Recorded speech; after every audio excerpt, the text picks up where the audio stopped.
What's up everyone, welcome to today's video, welcome to the Video Game Fight School channel. Thank you very much for tuning in. So yesterday I made a video showing the new footage that the developers at Warner Brothers Games Montreal put in place, which is just a short video of Nightwing in a combat scenario where they actually have some kind of a combo or ability indicator as he's fighting enemy AI. Now what's really interesting is that kind of spurred on this conversation where I thought this might be a tease for them to try to bring a combo counter into the Gotham Knights game, or at least maybe just showcase it because it might be in the game and they probably haven't told us anything about it. In fact, this is the first time we're seeing something similar and I don't necessarily know exactly how that is. We're still not sure whether that was done post-production or that's actually the data being captured as the Knights were fighting. So these little elements I thought will be very interesting to see how the game provides a little bit of depth in combat.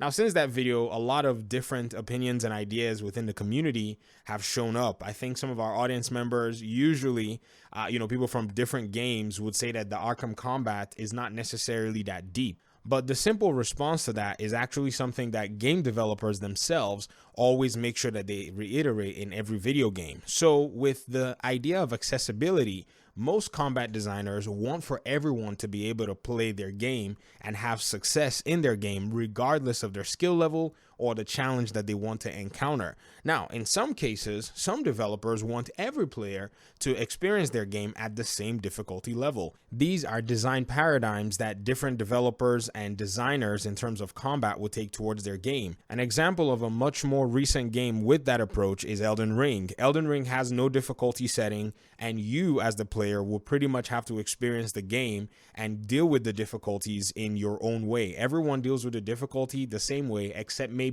after they patched some of the bosses a while ago. I played the game pre-Radon patch and I got to deal with him very, very strong and all the bosses as strong as I possibly could. Now, this is a very interesting thing because other games like, say, Star Wars Jedi Fallen Order is a game that has different Jedi difficulty settings. A game like Batman Arkham or even the Spider-Man games have different difficulty settings as well. There's not necessarily a right or wrong approach. It just depends on the way the designers and the developers want players to experience the game. Now, in regard to Batman, a lot of people have said, and I've seen this, and I had to make a video about this a while ago, talking about how, the Batman combat is not necessarily a button mash fest, that it's actually quite intricate and quite deep.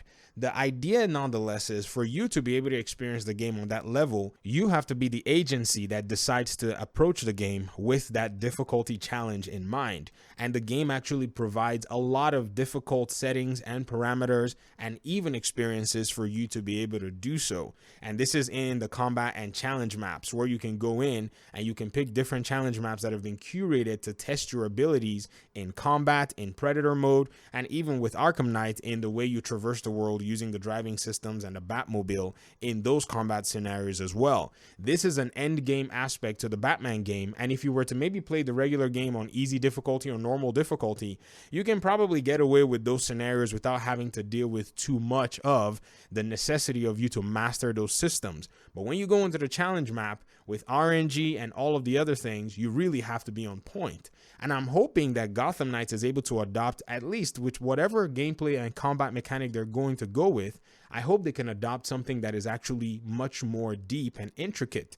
Because one of the reasons a lot of the Arkham fans usually say, man, we wish the combat was in this or that way, is not necessarily only for the free flow. At least I speak for myself. There are so many aspects to the Arkham combat that was set up by Rocksteady that even Marvel Spider-Man and Marvel Spider-Man Miles Morales cannot dream to touch. This is just the truth. Arkham combat is way more deep, way more interesting than Marvel Spider-Man combat. If you really want to go toe to toe and look at the different ability systems and the different scenario systems, the different enemy types and enemy classes and the way you deal with them, Arkham wins.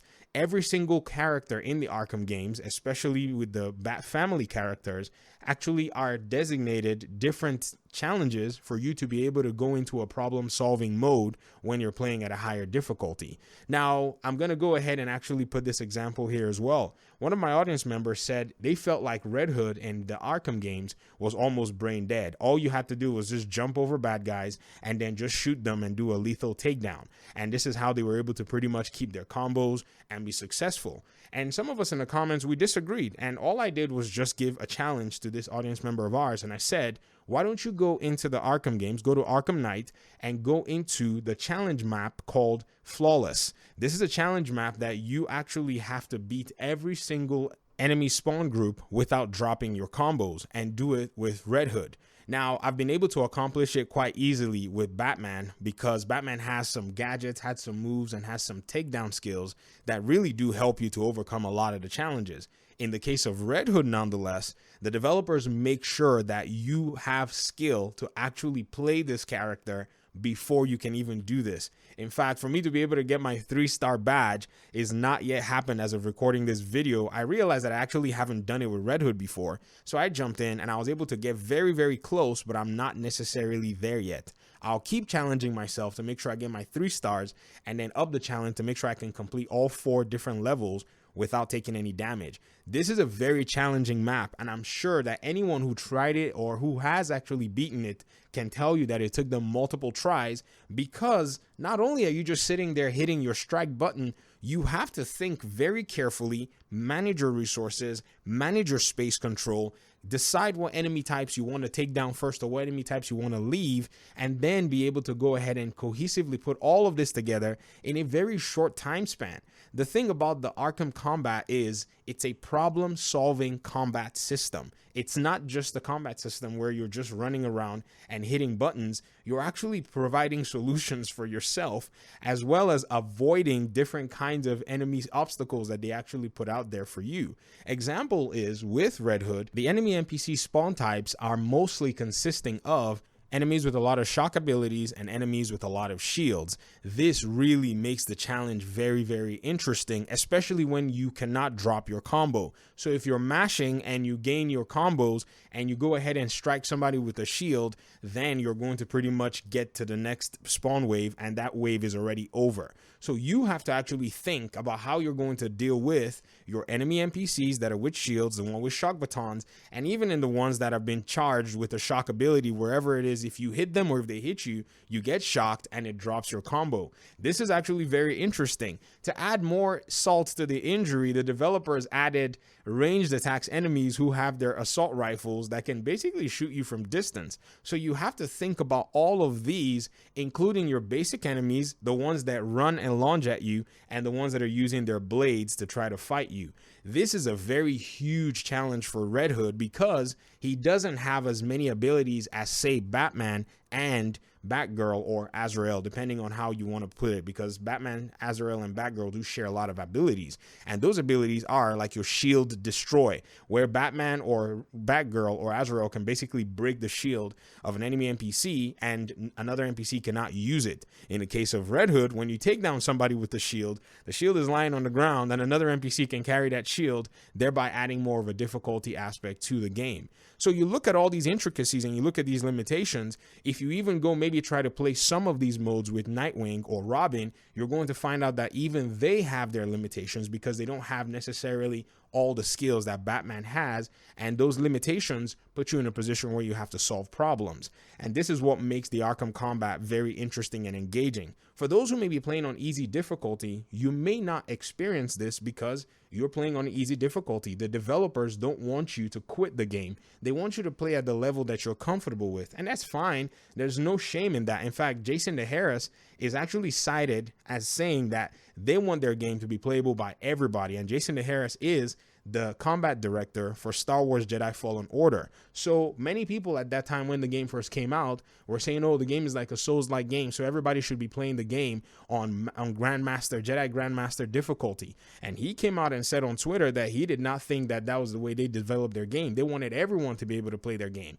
And I think this is the case with Rocksteady's Batman games. If you want to go ahead and give yourself even the max level of challenge, then you will go with the hard setting, which doesn't even have any indicators, and try to even complete this particular challenge. I did it one time and I was not even certain how I pulled it off, but you can actually do that. You can engage yourself in just removing those indicators and actually using your own eyes to watch for enemy animations, enemy aggro, and looking around the environment that's basically surrounding you.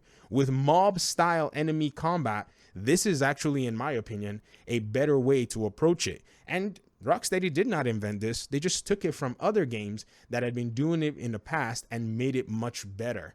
So I think combating Gotham Knights has a very, very big set of shoes to fill. And this is not a way to slight the developers. This is just saying that if they're coming up with a different system, it'll be interesting to see what they're able to put out. But anyways, these are my thoughts so far. I really wanted just to say thank you guys for approaching that video and your ideas and your comments and your opinions. It's really cool to just have these conversations here in the community, and I appreciate you guys so much. Thank you very much for watching the video. Hopefully we'll talk soon. Peace out.